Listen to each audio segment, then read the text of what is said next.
Time, speed and distance, समय, गति और दूरी।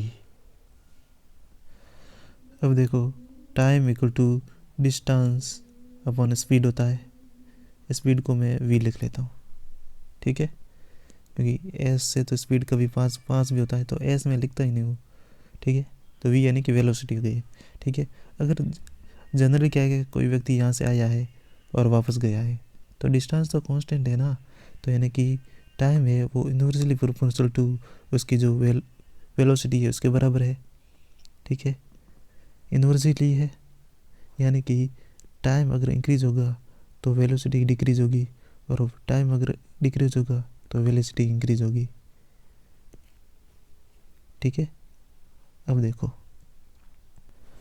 और इससे अपन ये भी निकाल सकते हैं कि t1 upon t2 equal to v2 upon v1। समझ में आ गया?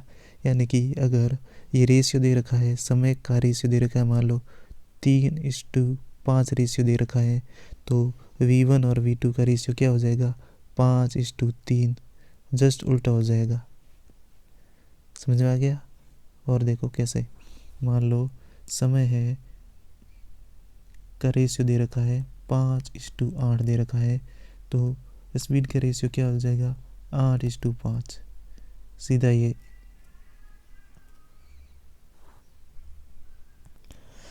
अब देखो सवाल है, कोई कार है जिसकी स्पीड है वो अगर 30% बढ़ा देता है तो वो 10 घंटे जल्दी पहुंच जाता है, तो हमें नॉर्मली कितना समय लगता है उसको वहाँ तक पहुंचने में, वो निकालना है। यानी कि देखो 30% इंक्रीज़ किया है, मतलब 30/100, यानी कि 10 स्पीड होती है तो उस पर 3 इंक्रीज होता है। तो अगर ये v1 है तो v2 कितना हो जाएगा? v2 हो जाएगा 10 + 3 यानी कि 13, ठीक है। देखो तो v कितना हो जाएगा? v1 कितना है? 10 और 13। तो टाइम को मैंने बताया था कि उल्टा होता है, जैसे अपन t1 upon t2 equal to v2 upon v1 होता है, तो जस्ट उल्टा होता है। तो ये हो जाएगा 13 और 10 हो जाएगा, ठीक है, ऐसे ही हो रहा है, ठीक है। अब देखो ये था t1, ठीक है, ये हो गया t2, ये हो गया, क्या हो गया? समय कम लगा, स्पीड बढ़ाई है, ये v1 ये v2 है, स्पीड इसने बढ़ाई है 30%, तो क्या गया? समय क्या हो गया? कम हो गया है, ठीक है। यानी कि अब दोनों का डिफरेंस क्या है? 3 का। 3 किसके बराबर है? 2 हार्स के बराबर है ना, तो हमें वैल्यू निकालनी है 13 की। तो 2/3 मल्टीप्लाई 13, क्योंकि t1 निकालना है ना हमें, तो नॉर्मल कितना है? 13। इसकी वैल्यू निकालो, कितने हार्स आ जाएंगे? तो इसके ये कितना हो जाएगा? 26/3, तो ये लगभग आ जाएगा 8 सही 2/3, यानी कि 8 घंटे, और इसको 60 से मल्टीप्लाई कर दो तो ये कितना हो जाएगा? 40 मिनट, यानी कि 8 आर और 40 मिनट आ जाएगा ये आंसर।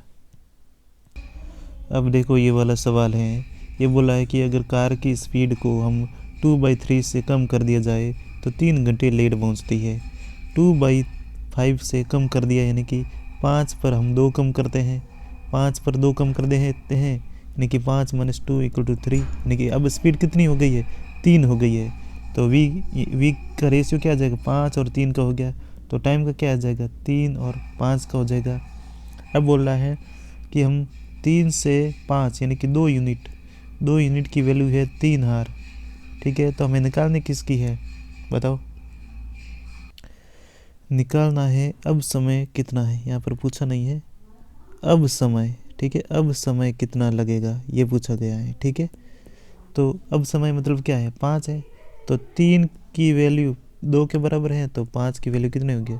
15/2 का मतलब कि 7 घंटे, और ये आंसर हो गया अपना, ठीक है। अब देखो ये वाला सवाल है कि अगर स्पीड है वो 70 किलोमीटर से 62 किलोमीटर कम कर दी जाती है तो 1 घंटा एक्स्ट्रा लग जाता है, तो डिस्टेंस हमें निकालनी है। सबसे पहले तो देखो यहाँ पर v है 70 से 62 होती है, यहाँ पर हमें काटना नहीं है, काटेंगे तो गड़बड़ जाएगी, ठीक है। और टाइम है, इसका उल्टा लग जाएगा, ये हो गया, समझ में आ गया है, यानी कि वेलोसिटी ये है, टाइम है ये यूनिट में आई है, ठीक है, ध्यान रखना। अब देखो टाइम का इसका कितने यूनिट का डिफरेंस है, ये हमेशा यूनिट है, अपना यूनिट का जो कॉन्सेप्ट मैंने सिखाया था, ठीक है, ये यूनिट है, 8 यूनिट है, वो कितने घंटे के बराबर है, 1 घंटे के बराबर है, ये बोल रखा है। देखो डिस्टेंस का फॉर्मूला क्या होता है, वेलोसिटी इंटू टाइम, ठीक है, वेलोसिटी कितनी है 70 है, तो हम 70 वेलोसिटी, टाइम कितना लेंगे, टाइम 62 है, टाइम कैसे निकालेंगे, देखो 8 यूनिट, ये यूनिट है 62, 8 यूनिट 1 घंटे के बराबर है, ठीक है, तो 1/8 यूनिट है, तो 62 यूनिट कितने घंटे के बराबर, इसके बराबर, तो ये कितना आ गया, टाइम आ गया, तो 62/8, इसको सॉल्व कर दो, ये आ जाएगा 542.5, ये किलोमीटर आ जाएगा, ये डिस्टेंस आ गया है। यहाँ जो चीज़ समझनी थी वो यूनिट थी कि समय कैसे निकाले, तो 1 घंटा है वो 8 यूनिट के बराबर दे रखा है, तो हम अगर वेलोसिटी 70 लेते हैं तो हमें समय है 62 यूनिट लगता है। आप चाहे तो इसकी यहाँ से भी निकाल सकते थे, सेम ही आंसर आएगा। अगर हम वेलोसिटी 62 लेते हैं तो हमारा समय आता है 70। जब आने जाने की डिस्टेंस सेम है और स्पीड अलग अलग है, तो अगर टोटल टाइम पूछा जाए तब डिस्टेंस का फॉर्मूला ये आ जाएगा, टाइम का ये है, और टाइम का डिफरेंस दे रखा है आने जाने का, तो डिस्टेंस निकालने का ये फॉर्मूला, बस यहाँ पर प्लस करना है, यहाँ पर माइनस करना है, इतना ही फ़र्क है। काफ़ी इम्पोर्टेंट है, डायरेक्ट क्वेश्चन होंगे।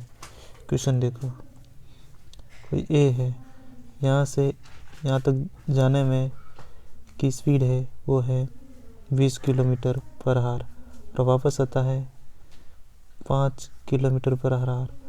टोटल टाइम है आने और जाने का वो दे रखा है 2 आवर। तो डिस्टेंस निकालो, तो डिस्टेंस देख लगे डायरेक्ट, क्या था, टाइम इंटू डिस्टेंस का मल्टीप्लाई कितना हो जाएगा 100 अपॉन डिस्टेंस को जोड़ दो 25 कितनी 4, तो डिस्टेंस कितना आ जाएगा 8 किलोमीटर।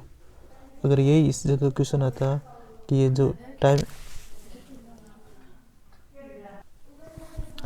अगर टाइम ये डिफरेंस का होता तो distance equal to time 2 into दोनों का मल्टीप्लिकेशन 100 अपॉन डिफरेंस कितना 15, तो 5 से काटो 23, यानी कि 40/3, यानी कि 1.333 किलोमीटर ये आंसर होता है। ये फार्मूला है, काफ़ी इम्पोर्टेंट है, याद रखो, अभी आएगा काम में। D = V1/V2, V1 - V2 into T।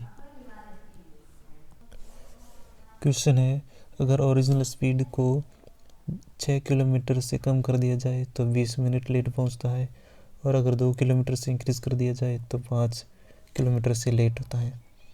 तो दोनों में एक्चुअल स्पीड निकालनी है और जो डिस्टेंस है वो निकालना है। डिस्टेंस फार्मूला होता है V1/V2 - V2 into delta T, ठीक है।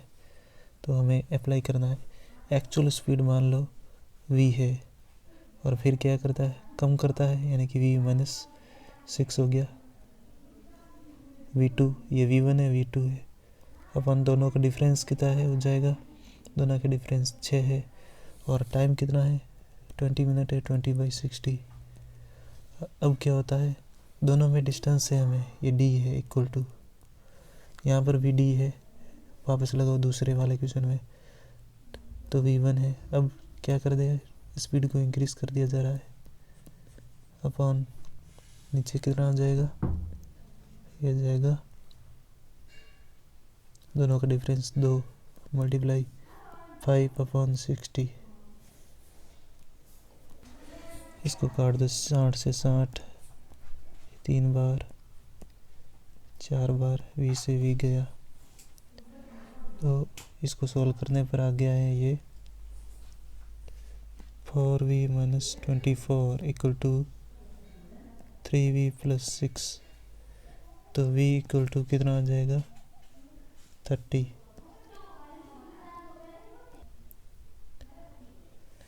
तो v की वैल्यू ये आ गई है, v इक्वल टू 30। v की वैल्यू यहाँ डाल दो तो d आ जाएगा। तो d इक्वल टू हो जाएगा v की वैल्यू 30 मल्टीप्लाई v माइनस 6 यानी कि 24/6 into 20/60 3 8 5 d equal to 40 kilometre, ये kilometre per our.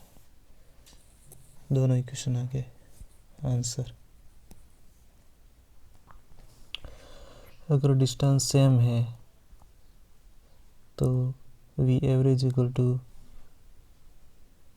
2xy upon x plus y। अगर डिस्टेंस का no mention then v average find नहीं कर सकते। यहाँ पर x की जगह v ले लेते, v average equal to 2v1 v2 upon v1 plus v2।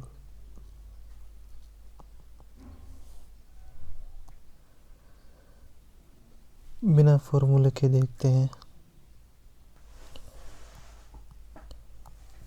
यहाँ से यहाँ तक जाने का टाइम है, ये स्पीड हो जाएगी 15 किलोमीटर पर आवर। यहाँ से यहाँ तक आने का 25 kilometre per our.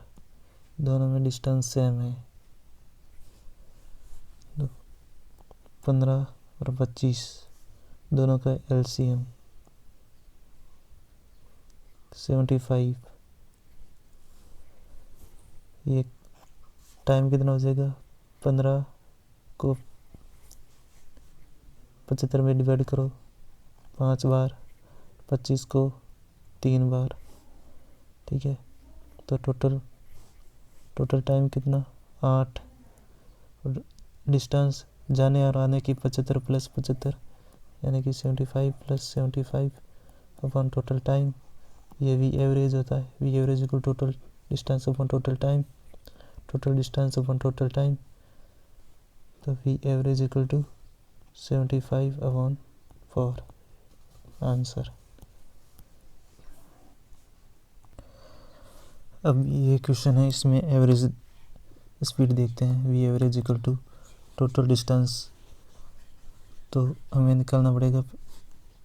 We average होता है total distance upon total time, ठीक है। तो इनका एलसीएम लिखते हैं 200, 300, 400 और 600। इनका एलसीएम 1200। तो समय कितना हो जाएगा, speed upon time, speed upon distance equal to time, ये हो जाएगा 6, 4, 3 और 2। टोटल टाइम कितना हो जाएगा 15 घंटे। तो टोटल डिस्टेंस, ये डिस्टेंस सेम है और सारी डिस्टेंस बराबर है, यानी कि 4 गुना हो जाएगी। तो V average equal to 4 multiply 1200 upon total time. इसको सॉल्व करने पर आ जाएगा 320 kilometre per hour average speed answer. V average जब समय और अलग अलग हो, डिस्टेंस भी अलग अलग हो, तो ये फॉर्मूला होता है।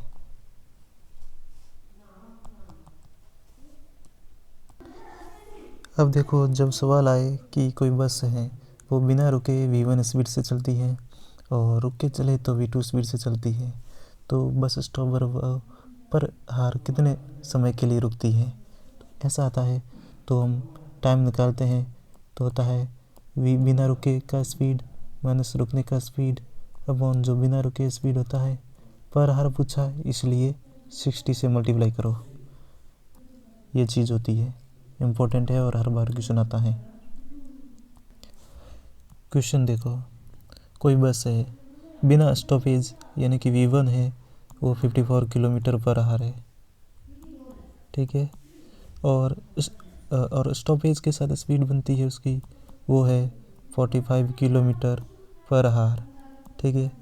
तो हमें निकालनी है कि बस पर मिनट कितने पर हार कितने मिनट रुकती है। ठीक है, तो हमें निकालना है टाइम, यानी कि v1 और v2 का दोनों का डिफरेंस कितना हो जाएगा 54 - 45 अपॉन जो v1 है जो बिना रुके होता है मल्टीप्लाई 60, तो कितना आ जाएगा 9/54 मल्टीप्लाई 60, यानी कि आ जाएगा 10 मिनट, यानी कि 10 मिनट रुकती है स्टॉपेज के लिए पर हार। ये आंसर है। अब बहुत ही शानदार कॉन्सेप्ट बताते हैं।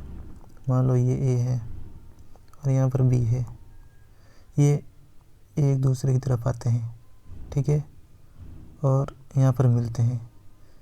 फिर ए कंटिन्यू करता है, यहाँ पर समय लेता है टी ए, और बी यहाँ तक पहुँचता है, समय लेता है टी बी। ठीक है, तो जो दोनों की स्पीड है उनका फॉर्मूला ये आता है VA/VB equal to √of TB/TA। एक तो ये फॉर्मूला याद करना है। और ये कितने समय बाद मिलते हैं, जब एक दूसरे की तरफ इधर आता है ये इधर आता है, तो कितने समय बाद मिलते हैं जब 0 से शुरुआत होते हैं, तो वो T आ जाएगा। दोनों का रूट लो और मल्टीप्लाई करो। और डिस्टेंस पूछा जाए तो कितना आ जाएगा टोटल डिस्टेंस, तो वो हो जाएगा, डिस्टेंस का ही फॉर्मूला होता है। ये 3 फॉर्मूले होते हैं जब भी इस केस का क्वेश्चन आता है, तो बहुत ही ज़्यादा इम्पोर्टेंट है।